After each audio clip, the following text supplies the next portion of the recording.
नमस्कार। आज हम बात करेंगे हॉट फ्लैशेस के कारणों के बारे में। हॉट फ्लैशेस एक प्रॉब्लम है, ज़्यादातर जब औरतों का महीना आना बंद हो जाता है उस टाइम पर, मेनोपॉज जिसे बोलते हैं, उस टाइम पर ज़्यादा देखने को मिलता है।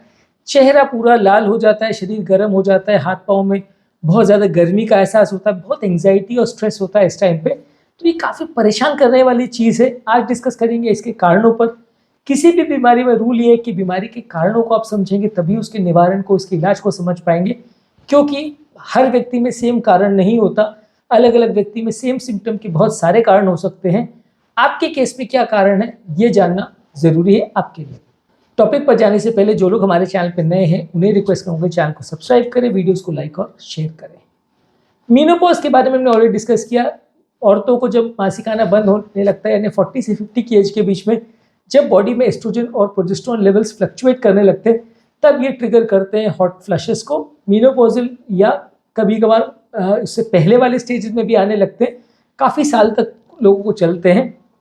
हर फीमेल में ऐसा होगा ये ज़रूरी नहीं है, लेकिन फिर भी ज़्यादातर फीमेल्स में, खासकर जिनको एंग्जाइटी कंपोनेंट ज़्यादा है, उसमें देखने को मिलता है। इसके अलावा हार्मोनल कंपोनेंट्स की वजह से भी हो सकता है। कुछ पॉलीसिस्टिक ओवेरियन डिजीजेस या ऐसी प्रॉब्लम्स जिसमें पेशेंट की बॉडी में हार्मोन लेवल्स फ्लक्चुएट करते हैं। थायराइड के पेशेंट्स में भी ये देखा जा सकता है। उसमें भी अगर हाइपरथायरॉयडिज्म हो तो हॉट फ्लैशेस हो सकते हैं। कुछ मेडिसिन जैसे कि नाइसिन है, कुछ एंटी डिप्रेसेंट मेडिसिन है, कुछ हार्मोनल थेरेपीज और मेडिसिन है जिसको दिया जाता है अगर पेशेंट को, तो इस तरह का साइड इफेक्ट्स देखने को मिल सकता है, क्योंकि उसमें नलियाँ डायलेट हो जाती तो चेहरे पे बहुत ज़्यादा सडनली ब्लड का गश होता है, जिसकी वजह से हॉट फ्लैशेस हो सकते हैं। इसके अलावा बहुत ज़्यादा तीखा या स्पाइसी खाने से हॉट फ्लैशेस हो सकते हैं, उससे भी नलियाँ डायलेट होती है और हॉट फ्लैशेस आ सकते हैं। कैफीन वाली चाय या बहुत ज़्यादा अमाउंट में कैफीन लेने से भी ऐसा हो सकता है। बहुत ज़्यादा मेंटल स्ट्रेस और एंग्जाइटी हो, वो भी इसका रिस्क फैक्टर हो सकता है। अल्कोहल यानी शराब जो लोग ज़्यादा लेते हैं उसमें भी देखा जा सकता है, क्योंकि ये भी नलियों को डायलेट करता है। स्मोकिंग के साइड इफेक्ट से भी ये देखा जा सकता है। ऑब्वियसली कारणों को जानना ज़रूरी इसलिए है क्योंकि ये सारी चीज़ें ऐसी है, जैसे स्मोकिंग, अल्कोहल, एंग्जाइटी है, स्पाइसी फूड है, ये सारी चीज़ों को आप इजीली बंद कर सकते हैं, तो आपका प्रॉब्लम सॉर्ट आउट हो जाएगा और दवाओं की ज़रूरत भी शायद ना पड़े। वज़न अगर किसी व्यक्ति का ज़्यादा है तो वैसे लोगों को भी हो सकता है। हाइपरथायरॉयडिज्म यानी थायराइड हार्मोन अगर ज़्यादा हो तो भी देखने को मिल सकता है। कुछ कैंसर्स, कुछ इन्फेक्शन और कुछ क्रॉनिक इलनेसेस का भी ये सिम्टम होता है। इस तरह के पेशेंट्स में भी इस तरह का प्रॉब्लम देखने को मिल सकता है। ऑब्वियसली इसके लिए आपको डॉक्टर को दिखाने की ज़रूरत पड़ेगी। ओवरी का डिसफंक्शन है, फीमेल पेशेंट में अगर ओवरी प्रॉपर काम नहीं कर पा रही है और प्रॉपर हार्मोन का प्रोडक्शन नहीं हो पा रहा है, तो इसकी वजह से भी ऐसा हो सकता है। ब्लड शुगर लेवल के फ्लक्चुएशन की वजह से या सडन हाइपोग्लाइसीमिया अगर हो डायबिटिक पेशेंट में, तो वैसे पेशेंट में भी हॉट फ्लैशेस हो सकते हैं।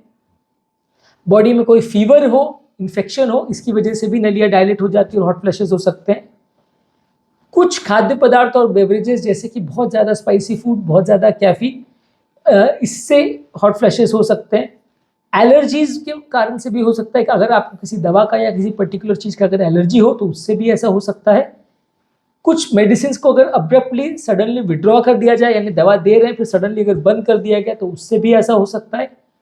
कुछ न्यूरोलॉजिकल बीमारी या ब्रेन रिलेटेड कंडीशंस है, जैसे ऑटोनॉमिक न्यूरोपैथी है, डायबिटीज़ है, मल्टीपल स्क्लेरोसिस है, इस तरह की बीमारियों में भी हॉट फ्लैशेस देखे जा सकते हैं। पैनिक अटैक्स यानी बहुत ज़्यादा घबराहट होती है, सीवियर एंग्जाइटी अगर किसी को हो, तो ऐसे पेशेंट्स में भी सडनली चेहरा लाल हो जाता है, आदमी घबरा जाता है, तो वैसा भी देखने को मिल सकता है।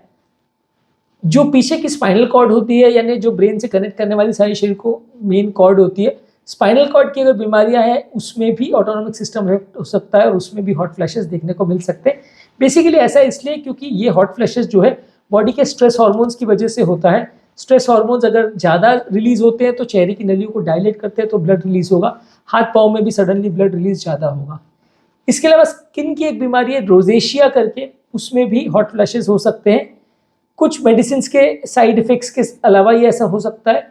प्रेगनेंसी और पोस्टमार्टम पीरियड में भी ऐसा देखने को मिल सकता है, यानी डिलीवरी जब कंप्लीट हो तो उस टाइम पे भी हार्मोनल इन्फ्लुएंसेस इस तरह से हो सकते हैं, तो उस टाइम पे भी फीमेल पेशेंट्स में हॉट फ्लैशेस ज़्यादा देखने को मिल सकते हैं। तो आज के टॉपिक में हमने बात करी कौन कौन से कारणों से हॉट फ्लैशेस देखने को मिल सकते हैं। इनमें से जो भी कारण आपके केस में एक्टिव है या वैलिड है, उसको पता करिए और उसको सॉर्ट आउट करेंगे तो ज़्यादा ईजी होगा मैनेज करना।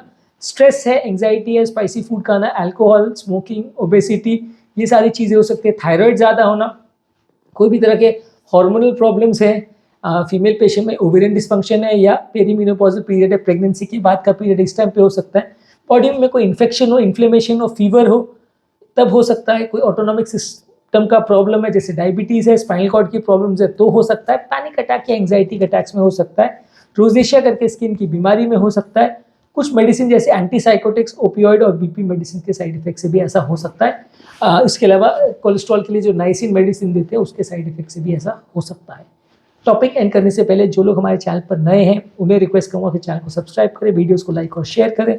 जो लोग हमारे चैनल पर हार्ट और हेल्थ रिलेटेड टॉपिक्स देखना चाहते हैं, प्रेगनेंसी रिलेटेड या other hormonal influences related topic देखना चाहते हैं, उनके लिए हमारे चैनल पर बहुत सारे वीडियोस अवेलेबल है। थायराइड और अदर हार्मोन्स या डायबिटीज़ पर भी बहुत सारे वीडियोस किए, ये सारे हमारे हार्मोनल डिजीज़ वाले प्लेलिस्ट में आप देख सकते हैं।